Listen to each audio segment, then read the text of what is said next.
गुरैयैथ' खावलायनाय जाखाया आंना सिदा खोथासो बुंखायो जुदि एसटि सिटखौ जुदि बोखारोबा सोरबा जुदि बर'नि जानाखि पार्टिसफोर दङ बा संगठन दङ जुदि ज' एखे प्लेटफर्माव जुदि फैनानै जुदि गसङाबा अब्ला खिन्थु होसोनाय जागोनलै।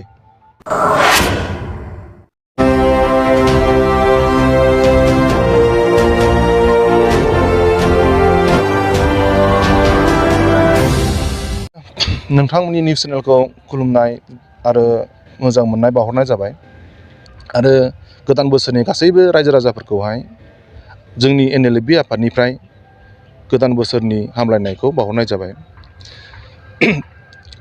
दासान्दि निउसाव बा जों नटिफिकेसनाव नुगासिनो दङ दि क'क्राझार एसटि सिट आरो माबाखौ मा होनोमोनलायो आरो BTC आवहाय मोननै कनस्टिटुएन्सि बारायगोन होननानैहाय खोनादों। एसेम्बलि MP माबाखौ MP माबाखौ मा होनलायो लकसभा सिटखौ।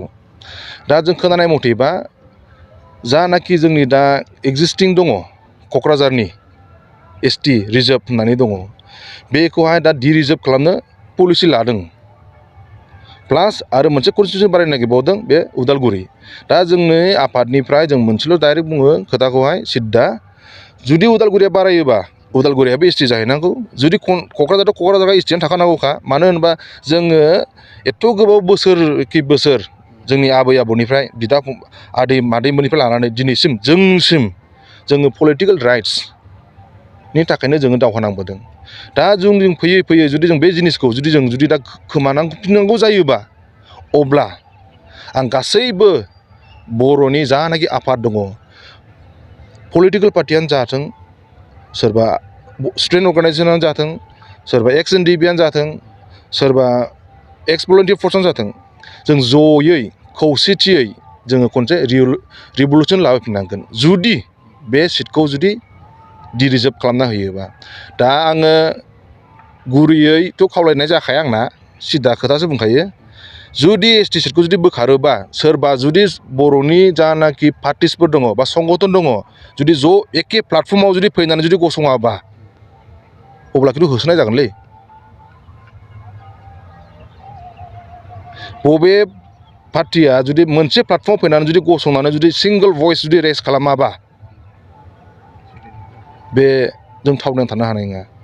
जों दिनैसिमहाय सिजफायाराव थानानै जोङो गभर्नमेन्टनिफ्राय सापर्ट मोनखायाखै मोनजायाबाबो जों थागासिनो दङ। दा आरो बिबायदि थासारियावबो जुदि आरो जोंनि जानाखि मोनखानाय मोनथाय बेखौबो जुदि बिदियाव लांनो नागिरदोंबा अब्ला जों सैज' हानाय नङा।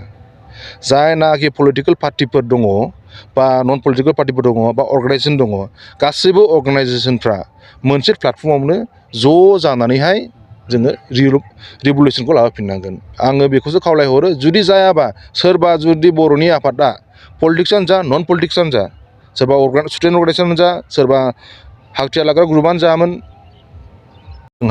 जोङो बे जिनिसखौ होबथानांगोन नङाबा जोंनि जानाखि फिउचार जेनेरेसन बे गोमालांनो हमगोन। दा बिसोरो बुंबोदों दा खोनादों माखासे खोथाफोरखौ माने दा ST रिजार्भखौ थारमाने बोखाराबो प्रसेस जागारदों होनदों खिन्थु सिङावहाय मा खालामो दा जोंनि जानाखि STनि पपुलेसन रेसिय'खौ नायोबा जोंनिया जुदि बिसोरो जुदि बे रेसिय'जों लामारोबा अट'मेटिकेलि क'क्राझार सिटआ माबा जायो मा होनलायो डिरिजार्भ जायो STफोरनिफ्राय खारलाङो। दा बेखायनो जों बुंदों जानाखि कर्टनि अर्डार जोंनि ट्राइबेल बेल्ट एन्ड ब्लकआव ट्राइबेलफ्रानो मेजरिटिखा बेखायनोसो जोङो ट्राइबेल बेल्ट एन्ड ब्लकखौ होदों। दा बेहाय जानाखि इमिग्रेन्ट्सफोर दङ जानाखि हाइकर्टनिफ्राय अर्डार इसु जाखानाय बेफोरखौ जुदि जोङो इमिग्रेन्ट्सफोरखौ जोङो होखारहरबानोथ' जोंनिया STफ्रा माबा जाफिनो ना मा होनोमोनलायो लार्जेस्ट पार्टि जाफिनो ना। दा बे जिनिसखौ जानाखि इनक्रचमेन्ट खालामना लादों जोंनि STनि हाफोरखौ दा बेखौहाय थारमाने जानाखि हाइकर्टनि अर्डार दङ बेफोरजोंहाय अर्डार लानानै होखारबानो जायो अब्लानोथ' अट'मेटिकेलि जोंनि सिटआ रिजार्भ जाफिनो। जों बेखौबो नाङा खिन्थु दा मा बुंनो नागिरदों उनावहाय गभर्नमेन्टआ मा बुंगोन जेरै लिरनाय दङ बिदिसो जागोन जुदि STआ जुदि माइन'रिटिबा होनबा जेनेरेलाव थांगोन जुदि STआ जुदि मेजरिटिबा STआव थाफिनगोन कुइसना बिसो होनगोन ना बिसोरो खिन्थु जों बिदिजों थाङा। जोंनि ट्राइबेल बेल्ट एन्ड ब्लकआव STआनो मेजरिटिखा आरो STआनो थाफिननांगौ क'क्राझारा बेल' सिद्दा हामबायसैलै जै बर' हारिनि।